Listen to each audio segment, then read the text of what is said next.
Bonjour à tous, toujours en direct ici au salon Talent for Finance sur le studio télé de la GFI. On vous propose maintenant une session dédiée aux métiers qui attirent encore peu les femmes. Et pour en parler, j'ai le plaisir d'avoir à mes côtés Sophie Nordman. Bienvenue. Merci beaucoup. Vous connaissez très bien ces sujets-là puisque vous êtes responsable diversité chez France Invest. France Invest, je le rappelle, l'association qui fédère les sociétés de gestion et les consultants qui accompagnent les entreprises non cotées dans leur développement. Naturellement, vous œuvrez pour ces sujets-là. Ma première question peut-être, c'est de nous éclairer sur la façon dont vous structurez votre démarche avec la rédaction, il y a quelques années, d'une charte.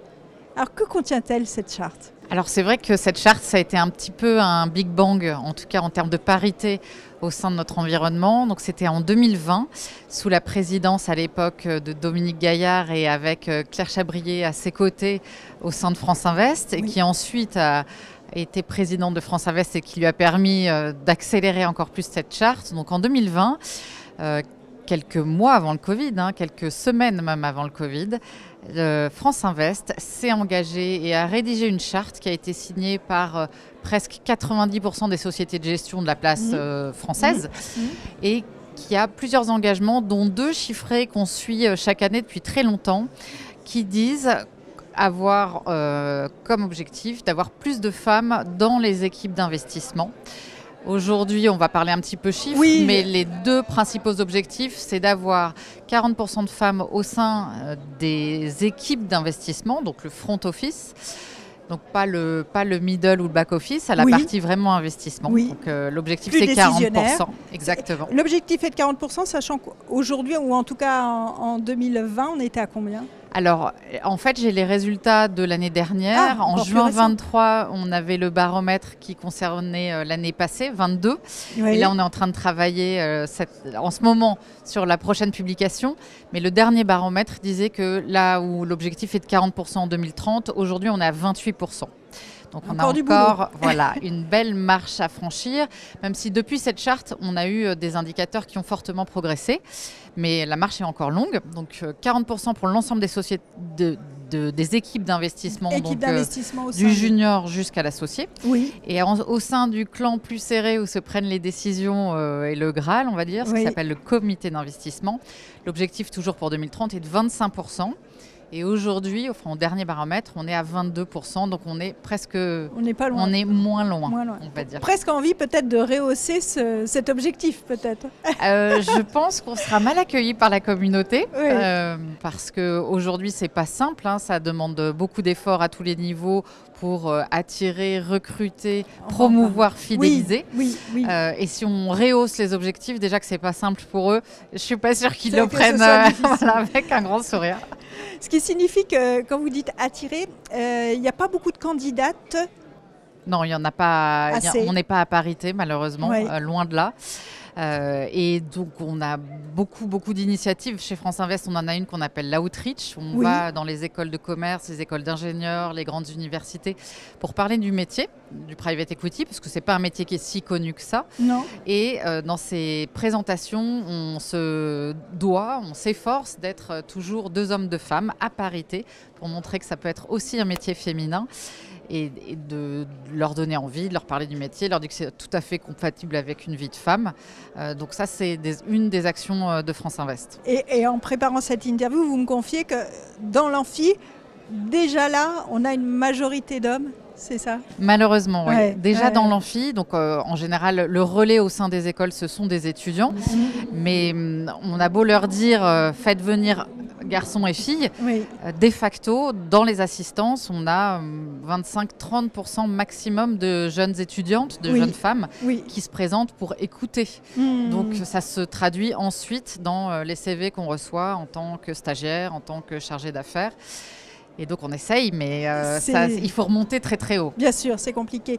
D'autant que c'est un métier qui est historiquement assez masculin. Alors historiquement, la finance a été dirigée beaucoup par des hommes. Aujourd'hui, c'est en train de changer. C'est vrai, c'est un métier, ça change un peu plus lentement. Vous me précisiez, c'est pas qu'une question d'attractivité, il faut aussi pouvoir garder les femmes qui nous rejoignent. Tout à fait. Là aussi, est-ce que vous avez des chiffres et des éclaircissements justement sur cette difficulté à les retenir? Alors, on a fait un sondage il y a à peu près 2 ans chez France Invest au sein de la population des moins de 35 ans.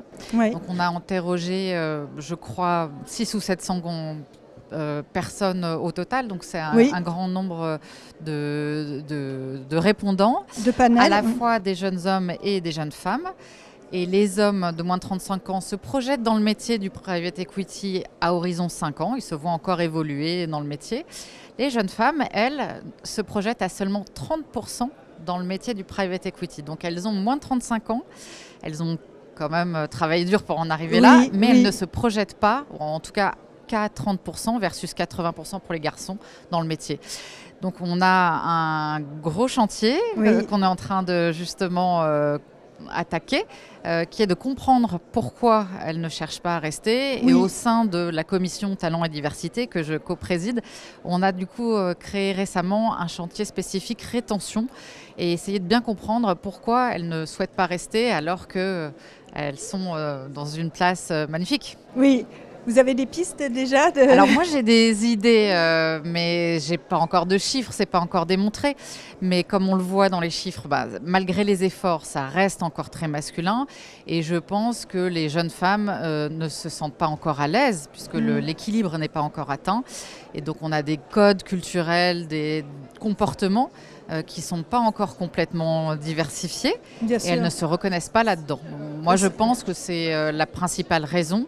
Il n'y a pas assez de rôle modèle, on n'est pas assez de femmes seniors, ça prend du temps à grandir tout ça, mais donc elles ne se projettent pas assez et elles décident de partir en général pour autre chose. C'est vrai que pour se projeter, c'est évidemment plus facile quand on a des dirigeantes sur lesquelles prendre exemple. L'occasion d'ailleurs de parler, on a une newsletter Ambition qui joue ce rôle de mentoring justement pour essayer de baliser un petit peu le trajet des candidates. Quels sont les prochains autres travaux, parce que j'imagine vous en avez pas mal dont vous pouvez faire l'écho? Alors, c'est vrai qu'au sein de la commission Talent et Diversité, on est assez nombreux, on est plus de 80 membres. C'est une association, donc tous sont des professionnels du capital investissement et dédient de leur temps pro bono pour faire avancer le sujet. Donc je les remercie d'ailleurs vraiment beaucoup. Et comme on est 80, on s'est subdivisé en plusieurs chantiers, c'est ce que j'évoquais tout à l'heure. On a parlé de l'outreach pour faire connaître le métier, on a parlé de la rétention qui est un nouveau sujet. Et justement, on essaye de travailler aussi sur les rôles modèles, puisqu'on est dans la 5e année du Grand Prix des talents féminins, qui est très important et qui met en valeur les carrières de jeunes femmes ou de talents confirmés ou de talents seniors pour agrémenter et compléter le nombre de rôles modèles. On a aussi un groupe qui travaille le réseau parce que c'est fondamental et les jeunes femmes ne le pratiquent pas assez. Et donc leur motto c'est « Networking is not working ». Bien au contraire, il faut networker pour la suite, c'est très important.